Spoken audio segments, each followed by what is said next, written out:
NCERT कहता है cell division is a very important process during the division of a cell DNA replication cell growth भी होता है। मतलब सेल डिवीजन का मतलब ये नहीं कि सिर्फ सेल टूट जाएगा, सेल डिवीजन के अंदर सेल के अंदर डीएनए का रेप्लिकेशन भी होता है, सेल का साइज भी ग्रो करता है, ये सारी चीजें भी होती है। तो इसलिए ये सारी चीजों को एक साथ होना जरूरी है ताकि प्रोजेनी ऑफ सेल्स, जो प्रोजेनी आएगी उसके अंदर सारे के सारा जो जीनोम आ रहा है वो एकदम ठीक तरीके से आए, ठीक है, और कोई भी डिसफ्रीक्वेंसी ना हो जाए।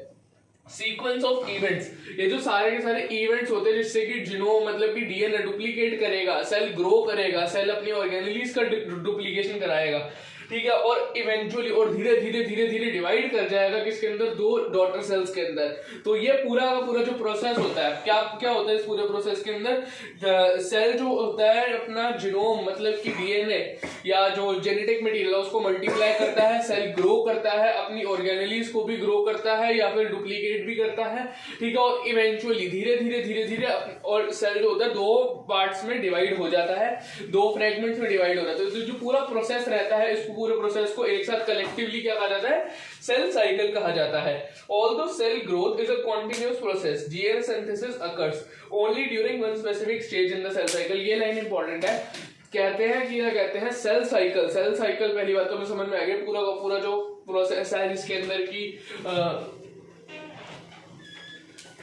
अंदर DNA replication, cell growth, recording चल रही थी उस पर, मुझे क्या पता, बोल तो सही।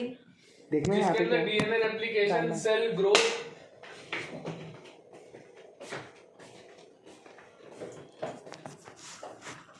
और बाकी अदर कॉन्स्टिट्यूएंट्स या फिर अदर ऑर्गेनेलीज का डुप्लीकेशन होगा, अदर ऑर्गेनेलीज का डुप्लीकेशन होगा या फिर सिंथेसिस होगा अदर सब्सटेंसेस का, ठीक है, ये जो सारे के सारे, और इवेंचुअली सेल डिवीजन हो जाएगा। इवेंचुअली मतलब धीरे धीरे सेल का डिवीजन हो जाएगा। इन सारे प्रोसेसेस को कलेक्टिवली क्या कहा जाता है, सेल साइकिल कहा जाता है। क्या कहा जाता है, सेल साइकिल कहा जाता है। सेल साइकिल के अंदर, ठीक है, पूरी की पूरी कहते हैं, पूरी की पूरी सेल साइकिल के अंदर सेल ग्रोथ, सेल का जो ग्रो करना होता है, ठीक है, ये कॉन्टिन्यूअस है, ठीक है, क्या है, कॉन्टिन्यूअस है। पर जो डीएनए का रेप्लिकेशन है, ठीक है, जो डीएनए का रेप्लिकेशन है, ठीक है, डीएनए का रेप्लिकेशन है, इट अकर्स ओनली वंस। ये सिर्फ एक ही बार ही होता है। डीएनए का रेप्लिकेशन सिर्फ एक ही बार ही होता है पूरी सेल साइकिल में। ये नहीं क्या कहते हैं हर स्टेप पे डीएनए का रेप्लिकेशन होता चला जा रहा है, ये नहीं है। डीएनए का रेप्लिकेशन सिर्फ एक ही बार ही होता है और एक पर्टिकुलर स्टेप पे होता है, जो रेप्लिकेटेड डीएनए होता है उसको, ठीक है, डीएनए रेप्लिकेट कर जाता है, उसके बाद उसको डॉटर न्यूक्लियाई के अंदर बांट दिया जाता है, डिस्ट्रीब्यूट कर दिया जाता है सेल द्वारा, ठीक है। और ये जो by a complex series of events during the cell division, these events are themselves under genetic control। तो कह रहा है कि क्या कहते हैं, ये जो डीएनए का रेप्लिकेशन होता है तो उससे जो डीएनए फ्रेगमेंट्स बनते हैं, ठीक है, ये जो होता है डॉटर सेल्स के अंदर डिस्ट्रीब्यूट कर दिया जाता है। और जो डिस्ट्रीब्यूशन रहता है, ठीक है, कि मतलब अगर मान लो कि ये सेल है, ठीक है, इसके अंदर ये जेनेटिक मटेरियल है, ठीक है, जेनेटिक मटेरियल का डुप्लीकेशन हो गया, डुप्लीकेशन मतलब रेप्लिकेशन हो गया, दो कॉपी हो गया, ठीक है, कॉपी हो गया, दो जेनेटिक मटेरियल आ जाएंगे ना, ठीक है, अभी आ गए दो जेनेटिक मटेरियल। अब इनको डिस्ट्रीब्यूट करना है, ठीक है, डिस्ट्रीब्यूट करना है किसको, डॉटर सेल्स को डिस्ट्रीब्यूट करना है। तो ये दो डॉटर सेल्स की फॉर्मेशन हो रही है, एक डीएनए फ्रेगमेंट इधर चला गया, एक इधर चला गया। तो ये जो डिस्ट्रीब्यूशन है ये खुद भी किसके अंदर कंट्रोल होता है, जेनेटिक कंट्रोल के अंदर होता है। यही चीज लिखी हुई है, ठीक है। अब सेल साइकिल जो होता है ना, हमने सेल साइकिल को पढ़ने के लिए उसके डिफरेंट स्टेजेस बना लिए हैं। सेल साइकिल वैसे तो पूरा का पूरा एक साथ ही चलता है, पूरा का पूरा प्रोसेस। सेल साइकिल के अंदर ये सारे प्रोसेसेस आ जाते हैं, ये सारे प्रोसेसेस चलते जो है मतलब एक साथ ही चलते हैं, या पूरा का पूरा एक ही साइकिल चलती है, ठीक है, एक ही पूरा प्रोसेस है, ठीक है। पर सेल साइकिल प्रोसेस पूरा एक है, बट हमने अपनी कन्वीनियंस के लिए, अपने समझने के लिए उसके अलग अलग पार्ट्स कर लिए हैं, अलग अलग उसके फेजेस में डिवाइड कर लिया गया है उसको, ठीक है, ये चीज है। अब यहाँ पे डीएनए रेप्लिकेशन वाला फिर से सिर्फ वो बोला, डीएनए रेप्लिकेशन जो होता है मतलब कि डीएनए की कॉपी होना। मान लो कि एक ये सेल है, सेल के अंदर ये उसका जेनेटिक मटेरियल है, अब जेनेटिक मटेरियल की रेप्लिकेशन हो जाना, रेप्लिकेशन वर्ड है, हाँ समझ गया। रेप्लिकेशन मतलब रेप्लिका मतलब कॉपी, ठीक है, मतलब किसका रेप्लिका, किसकी रेप्लिकेशन, डीएनए की रेप्लिकेशन, ठीक है, डीएनए का रेप्लिका, ठीक है। तो डीएनए की कॉपी, डीएनए की एक और कॉपी आ जाती है, डीएनए की एक और कॉपी आ गई, ये कॉपी आ गई मान लो, ठीक है, ये कॉपी आ गई, ठीक है। अब इसका डिस्ट्रीब्यूशन होना है डॉटर सेल्स को, ठीक है, मतलब कि अब सेल तो डिवाइड कर रहा है ना, धीरे धीरे सेल डिवाइड करेगा धीरे धीरे, तो अब ये डिस्ट्रीब्यूशन होना है डॉटर सेल्स को, ये डॉटर सेल बनेगी ना, बाद में जाके एक ये सेल आ जाएगा, ठीक है, एक ये सेल आ जाएगा, ठीक है। तो ये डीएनए मतलब क्रोमोसोम्स की फॉर्म में दिखा दिया, ठीक है, तो ये है, ठीक है, तो ये आ जाएगी, कॉपी हो जाता है। तो इसका डिस्ट्रीब्यूशन जो डॉटर सेल्स को होता है ये जेनेटिक कंट्रोल के अंदर होता है, ठीक है। तो मतलब भाई डिस्ट्रीब्यूशन तो होना है ना, डिस्ट्रीब्यूशन ये तो है नहीं कोई इंसान करने जाएगा कि भाई ये तू ले ले ये तू ले ले, ऐसा नहीं होगा, बट जेनेटिक कंट्रोल के अंदर रहता है, केमिकल्स रिलीज होते हैं जिनसे कि सेल को पता चल जाता है कि इतना डीएनए इधर देना है, इतना डीएनए इस पार्ट में देना है, ये चीज है। अब यहाँ पे कुछ फैक्ट्स आएंगे, वो फैक्ट्स हमें समझने हैं, याद रखने हैं, पूछा जाता है।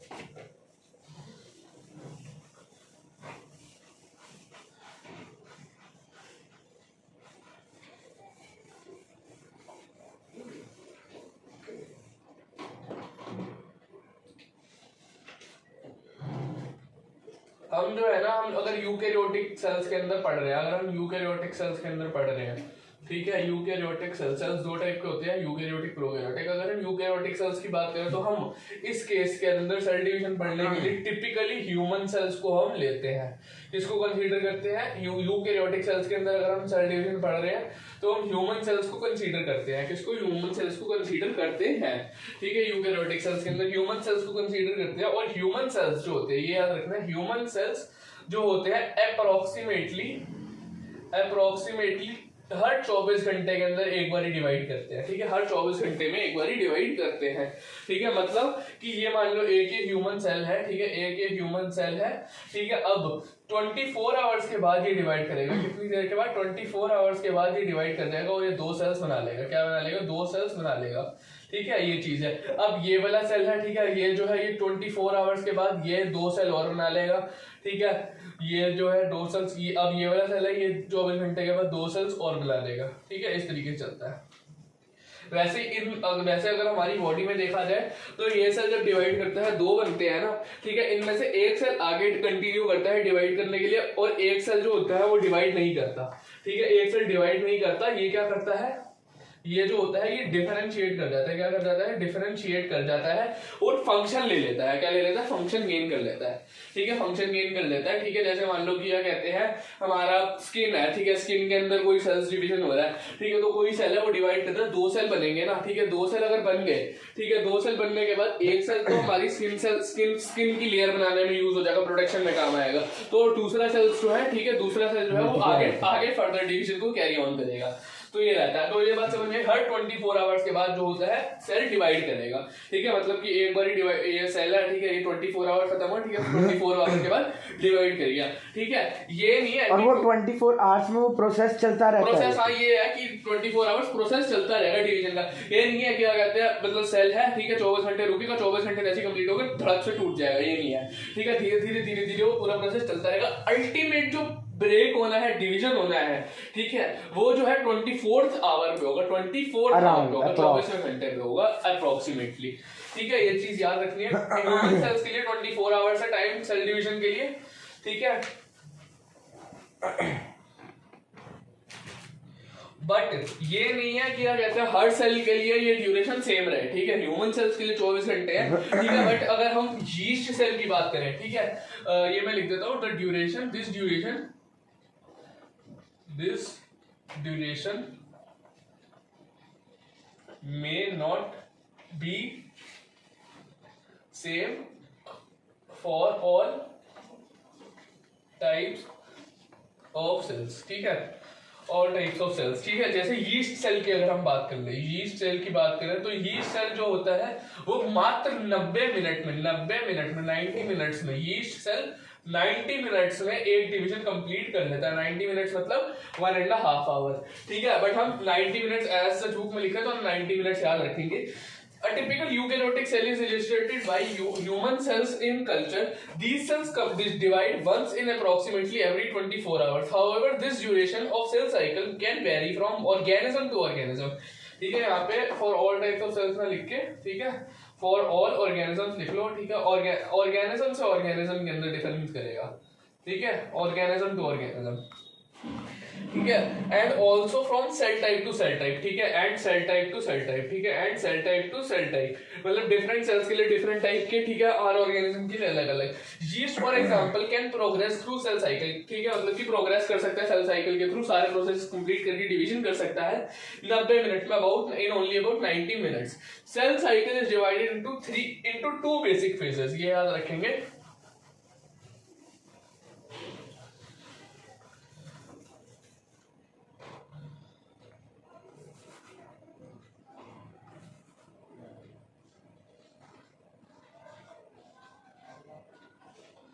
Cell cycle is divided into two basic phases। दो फेजेस में हमने सेल साइकिल को मेजरली बांट रखा है, ठीक है। पहला फेज आता है, ठीक है, जिसको हम कहते हैं इंटरफेज, जिसको हम क्या कहते हैं, इंटरफेज। दूसरा फेज आता है जिसको हम कहते हैं एम फेज, ठीक है, एम फेज या फिर माइटोसिस फेज, ठीक है, माइटोसिस फेज कह लो या डिवाइडिंग फेज कह लो, या मियोसिस के केस में मियोसिस फेज कह देते हैं इसको, तो इसको बोला जाता है एम फेज, ठीक है। जो एक्चुअल जो डिवीजन रहता है, ठीक है, जो एक्चुअल में डिवीजन हो रहा है सेल का, जो सेल डिवाइड करना है जब, ठीक है, जब सेल ने डिवाइड करना है, डिवीजन का प्रोसेस जो है, ठीक है, डिवीजन का प्रोसेस जो होता है वो जो होता है एक्चुअल डिवीजन जो होती है एम फेज के दौरान होती है, ठीक है। इंटरफेज जो होता है, इंटरफेज जो होता है ये क्या होता है, प्रिपरेटरी फेज होता है, ठीक है, क्या होता है, प्रिपरेटरी फेज होता है, क्या होता है, प्रिपरेटरी फेज होता है। इंटरफेज में सेल अपने आप को प्रिपेयर करता है सेल डिवीजन के लिए, ठीक है, और एम फेज के अंदर एक्चुअल में डिवीजन करता है, ठीक है, डिवीजन होता है, ठीक है। एम फेज के अंदर डिवीजन के अंदर क्या क्या इन्वॉल्व रहता है, डिवीजन के अंदर पहले तो क्या कहते हैं, हमारा जो क्रोमोसोम्स है, ठीक है, क्रोमोसोम्स कह लो या डीएनए कह लो, जेनेटिक मटेरियल कह लो, ठीक है, इनका डिवीजन होता है, ठीक है, इनका डिवीजन होता है पहले, ठीक है, और ये डॉटर सेल्स को डिस्ट्रीब्यूट किए जाते हैं, फिर उसके बाद अल्टीमेटली जाके सेल का डिवीजन होता है, ये रहता है डिवाइडिंग फेज एम फेज के अंदर। इंटरफेज में सेल अपने आप को प्रिपेयर करता है डिवीजन करने के लिए, प्रिपेयर करता है मतलब क्या कहते हैं, सेल जो होता है, जो उसने कॉपी बनानी है डीएनए की, रेप्लिकेशन, जो डीएनए रेप्लिकेशन की हमने बात की, प्रोटीन्स वगैरह बनाने हैं डीएनए रेप्लिकेशन के लिए, या ऑर्गेनलीज का डुप्लीकेशन करना है, ठीक है, या जो ग्रोथ करनी है पर्टिकुलरली, ठीक है, जो पर्टिकुलर ग्रोथ करनी है जिस तरफ जिस एरिया के अंदर, वो ग्रोथ वगैरह करता है इंटरफेज के दौरान सेल, ठीक है। अब इंटरफेज के हमने फर्दर 3 फेज बना रखे हैं, इंटरफेज के हमने फर्दर कितने 3 फेज बना रखे हैं, इंटरफेज के 3 फेज बना रखे हैं, G1 फेज, S फेज और G2 फेज।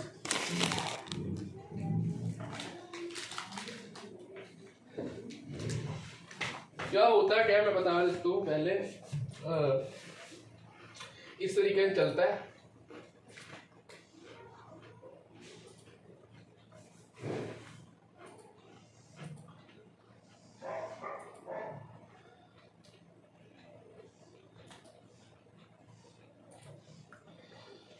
ये पूरा का पूरा ये इंटरफेस मान लिया, ठीक है, इंटरफेस, ये इंटरफेस है, ये वाला, ये सारा, ये वाला और ये वाला इंटरफेस, ये एम फेस, ठीक है। इंटरफेस के हमने 3 टुकड़े कर लिए, और ठीक है, ये आ गया G1, ठीक है, ये आ गया G1, ठीक है, ये आ गया G2, ये आ गया S, ठीक है, ये आ गया G2, ठीक है, और ये आ गया M, ठीक है।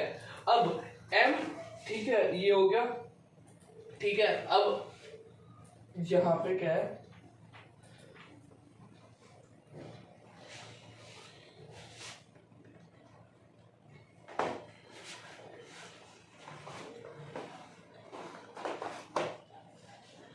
अब जीवन फेज के अंदर होता है क्या क्या है, जीवन फेज के अंदर जो होता है, सेल जो होता है मेटाबॉलिकली एक्टिव होता है। मेटाबॉलिकली एक्टिव मतलब सेल जो होता है ये ग्रो करता रहता है, ग्रो मतलब ग्रोथ करता रहता है, ठीक है, ग्रोथ करता रहता है अपनी, ठीक है। पर सेल जो होता है डीएनए का रेप्लिकेशन यहाँ पे नहीं करता, ठीक है। ये पूछा जाता है कि जीवन के अंदर जो होता है सेल सिर्फ ग्रो करता है, सेल मेटाबॉलिकली एक्टिव रहता है और ग्रो करता है, पर डीएनए रेप्लिकेशन नहीं करता, ठीक है, डीएनए का रेप्लिकेशन नहीं करता, ठीक है। बट जो एस फेज होता है, ठीक है, एस फेज, ठीक है, एस फेज मतलब एस का मतलब क्या होता है, इसके अंदर S stands for synthesis, synthesis मतलब बनाना, ठीक है, बनाना। इसी वर्ड से हमें समझ में आता है कि यहाँ पे डीएनए का रेप्लिकेशन रहता है, ठीक है, सिंथेसिस मतलब डीएनए को बनाना, डीएनए का रेप्लिकेशन करना, डीएनए कॉपी करना, तो यहाँ पे डीएनए का रेप्लिकेशन रहता है, ये चीज है, ठीक है, यही लिखा हुआ है यहाँ पे, एस और synthesis phase marks the period during which DNA synthesis या फिर डीएनए का रेप्लिकेशन होगा।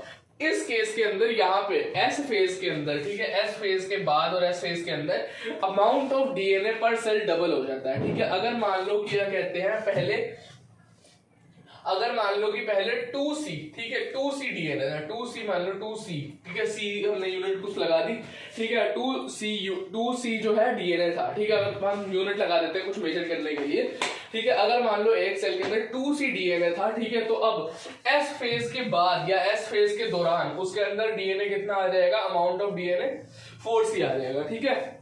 अगर अमाउंट ऑफ डीएनए पर सेल क्या हो जाएगा, डबल हो जाएगा। सिंपल सी चीज यही है कि एस फेज सिंथेसिस फेज है, ठीक है। अगर एक डीएनए था, ठीक है, उसकी कॉपी बना दी, ठीक है, एक और डीएनए वैसा बना दी, तो कितने हो गए, 2 डीएनए हो गए। जीवन फेज में क्या होता है, जीवन के अंदर जो है सेल मेटाबॉलिकली एक्टिव है, ठीक है, और ग्रो करेगा सिर्फ, ठीक है। ग्रो कैसे करेगा फिर, ग्रो कैसे करेगा, तो साइज बड़ा करेगा, ठीक है, अंदर कुछ, ठीक है, साइज बड़ा करेगा अपना, एक चीज है, इस तरीके से ग्रो करेगा ना। लेकिन हमने ये भी तो पढ़ा है, साइज जो बड़ा होता है वो भी सेल डिवीजन से ही बड़ा होता है।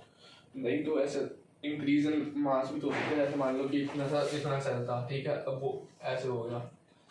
तूने तो ये भी कहा था कि जो है अगर एक ही जगह पे सेल इंक्रीज करता रहे, मतलब सेल डबल होता रहे या फिर बढ़ता रहे, नंबर ऑफ सेल्स मल्टीप्लाई होते रहे, तो फिर एक जगह पे अगर होएगा तो फिर वो मोटा हो जाएगा, अगर वो थोड़ा सा ग्रोथ करे तो फिर वो लंबा हो जाएगा, ग्रोथ भी हो सकती है ऐसे में।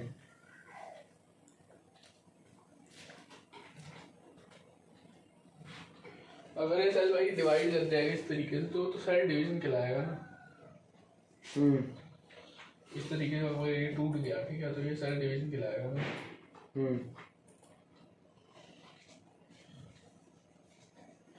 सेल की ग्रोथ अगर देखी जाए तो वो तो ऐसे ही होएगी ना। अगर ये ऐसे करेगा सेल, अगर सिंगल सेल के केस में बात कर रहे हो तो सेल का तो सिर्फ साइज ही बड़ा हो सकता है ना, ठीक है, सेल ऐसे लंबा हो जाए, ठीक है, इस तरीके से। बट अगर सेल इस तरीके से अगर मान लो 2 टुकड़ों में टूट गया, ठीक है, तो फिर ये तो अगर मान लो ये सेल था, ठीक है, ये सेल था, ठीक है, इस तरीके से 2 टुकड़ों में टूट गया, तो ये तो सेल डिवीजन हो जाएगा ना। बॉडी के लिए ग्रोथ कह सकते हो कि बॉडी के लिए ग्रोथ हो जाएगी, क्या कहते हैं, बॉडी के अंदर साइज बॉडी का बड़ा हो जाएगा अगर सेल्स का डिवीजन होता चला जा रहा है, तो बॉडी का बायोमास बढ़ रहा है, ग्रोथ हो रही है, ठीक है, वो चीज है, ठीक है। बट सेल के अंदर अगर देखा जाए तो फिर सेल डिवीजन जो होएगा तो ये तो ब्रेक होना तो सेल डिवीजन हो जाएगा ना। यूनिसेलुलर के हम कह सकते हैं कि सेल डिवीजन से सेल को ग्रोथ भी कह देते हैं भाई, क्योंकि मल्टी सेलुलर के अंदर अगर हम देखें तो ग्रोथ तो वही है ना कि सेल डिवाइड कर रहे हैं, ठीक है, और सेल डिवीजन से बंदे का साइज बड़ा हो रहा है, सेल डिवीजन से अल्टीमेटली तो सेल डिवीजन से साइज बड़ा हो रहा है, ठीक है, तो इसलिए सेल डिवीजन को हम ग्रोथ कह देते हैं। बट जो है ये तुम्हारा यूनिसेलुलर ऑर्गेनिज्म है, ठीक है, उसके अंदर हम सेल डिवीजन और क्या कहते हैं, सेल का लंबा हो जाना, उसको दोनों को ही हम ग्रोथ कहते हैं। नहीं, अगर उसके अंदर सेल लंबा हो रहा है, सेल का साइज बड़ा हो रहा है, सिर्फ तभी ग्रोथ है। अगर सेल डिवाइड कर गया तो वो रिप्रोडक्शन हो जाएगा ना। तो ये चीज है यूनिसेलुलर के अंदर। मल्टी सेलुलर के अंदर अगर हम on human level, whole level पे देखेंगे, होल लेवल के ऊपर तो सेल ग्रोथ होना, ठीक है, मतलब कि ऐसे होना, साइज सेल का साइज बड़ा हो जाना या फिर सेल का डिवाइड हो जाना, ठीक है, तो वो तो on the whole multi cellular organism के लिए ग्रोथ है। बट सिंगल सेल के लिए अगर डिवाइड हो जाएगा तो वो रिप्रोडक्शन कहलाएगा।